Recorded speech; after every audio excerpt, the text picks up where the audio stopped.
অনেককাল আগের কথা। এক গাছে বাসা বেঁধে থাকতো এক কবুতর। কবুতরটা ছিল খুবই সহজ সরল প্রকৃতির। কোনো রকম চালাকি সে বুঝতো না। সে খাবার সংগ্রহ করে খেত আর বাসায় থাকতো। এভাবে খুব ভালোভাবেই তার দিন কাটছিল।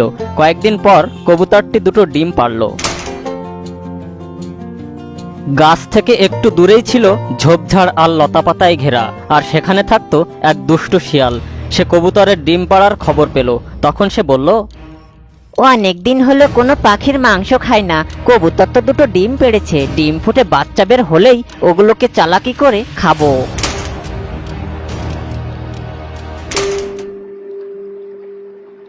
দুষ্টু শিয়াল গাছের নিচে এসে বলল, ওই কবুতর, তোমার বাচ্চাগুলো আমাকে দাও।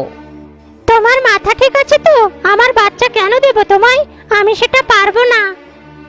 তখন দুষ্টু শিয়াল গাছের কাছে এসে গাছে ওঠার ভান করে বলল, ওই কবুতর, আমি যদি গাছে উঠি তাহলে কিন্তু তোকে আমি বাঁচতে দেব না। তোর বাচ্চা তো খাবই, তোকেও আসতে হবে আমার পেটে। আর তাই তুই যদি তোর প্রাণ বাঁচাতে চাস তাহলে সময় থাকতেই তুই তোর বাচ্চা ছুড়ে দে আমার জন্য।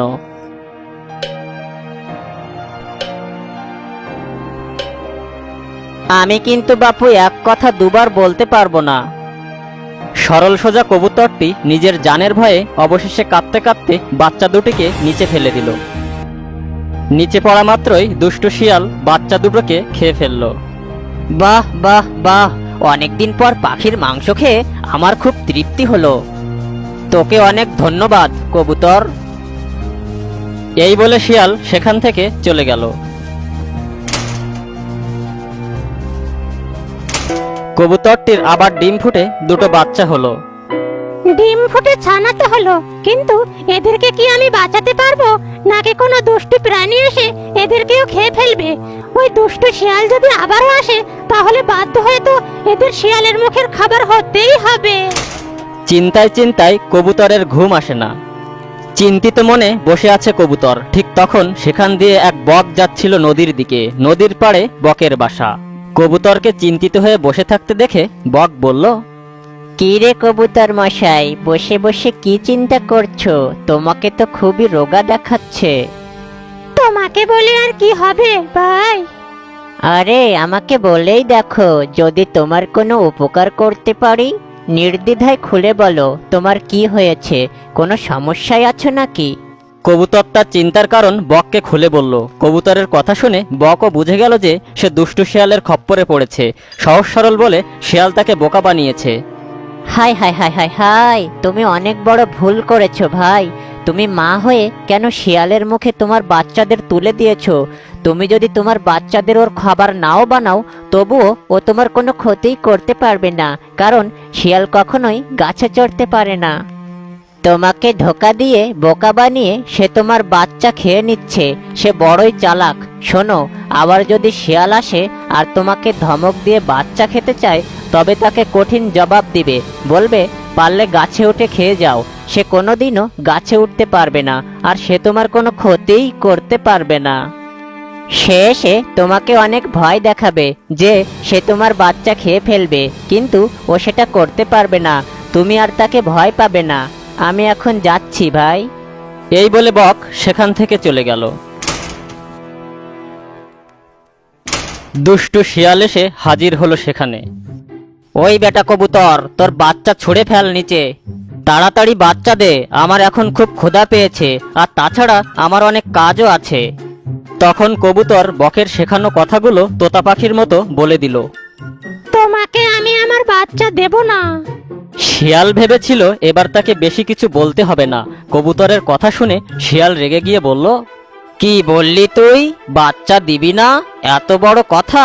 আমি গাছে উঠলে কিন্তু তোকে উচিত শিক্ষা দেব।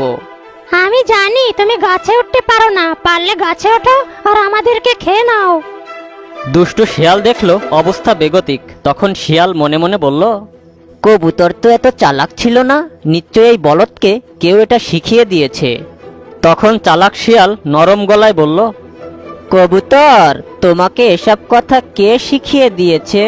সরল সোজা কবুতর তখন মুখ ফুটে বলেই ফেলল, এসব কথা আমাকে বক শিখিয়ে দিয়েছে। ও তাই? তুমি কি জানো বক কোথায় থাকে? তখন বোকা কবুতর বলেই দিল, বক নদীর ধারে থাকে। ও তাই, ঠিক আছে। এই বলে শিয়াল নদীর দিকে হাঁটতে শুরু করলো। পথ চলতে চলতে শিয়াল বলল, বেটা বক, কত ধানে কত চাল তা আমি তোকে এবার বোঝাবো। শিয়াল নদীর ধারে গিয়ে দেখলো বক নদীর পাড়ে দাঁড়িয়ে আছে। তখন শিয়াল বগের কাছে গিয়ে বলল, কেমন আছো বক মহাশয়? এই তো মোটামুটি ভালোই আছি। ইদানিং মাছ টাছ তেমন একটা পাচ্ছি না, তবুও ভালোই আছি। এবার তারা দুজন নদীর পাড়েই আড্ডা দেওয়া শুরু করে দিল। কথা বলতে বলতে শিয়াল এক পর্যায়ে বককে বলল, বক মহাশয়, তোমাকে একটা কথা বলবো, তুমি কিছু মনে করবে না তো? না, কিছু মনে করব না, তুমি বলতে পারো। বক ভাইয়া, আমার মনে হয় পৃথিবীতে যত পাখি আছে তার মধ্যে তুমি সবচেয়ে বেশি সুন্দর। কত সুন্দর তোমার ঠোঁট, আর পা দুটোর তো কোনো তুলনাই হয় না, আর তোমার ডানা দুটি মনোমুগ্ধকর। তোমার চেয়ে সুন্দর পাখি আমি আর দ্বিতীয়টি দেখিনি। বক শিয়ালের প্রশংসার কারণ বুঝতে পারল না। সে শিয়ালের মিথ্যা প্রশংসায় খুবই খুশি হলো। তখন বক বলল, আমাকে লজ্জা না দিলেই কি নয়? সত্যি বলছি বক ভাইয়া, নিশ্চয় তুমি অপরূপ। আচ্ছা বক ভাইয়া, তুমি তো নদীর পাড়েই থাকো তাই না? কিন্তু যখন তোমার ডান দিক দিয়ে প্রবলভাবে বাতাস আসে তখন তুমি কি করো? তখন আমার ঠোঁট বাম দিকে রাখি। আর বাম দিক দিয়ে বাতাস আসলে তখন তুমি কি করো? তখন আমার ঠোঁট ডান দিকে রাখি। সত্যি বক ভাইয়া, তোমার বুদ্ধি অতুলনীয়। যখন বাতাস ডান বাম দুদিক দিয়ে আসে তখন তুমি কি করো? এমনটা হলে আমি আমার ঠোঁট আমার ডানার ভিতর লুকিয়ে রাখি, আর তখন বাতাস আমার মুখে লাগছে বলে মনেই হয় না। এটা কিভাবে সম্ভব? মনে হয় তুমি আমার সাথে মজা করছো। প্রচণ্ড বাতাসে এমনটা করা সম্ভব হয় বলে আমার মনে হয় না। শিয়ালের এই কথার আড়ালে ছিল জিলাপির প্যাঁচ, কিন্তু সহজ সরল বক সেটা বুঝতেই পারল না।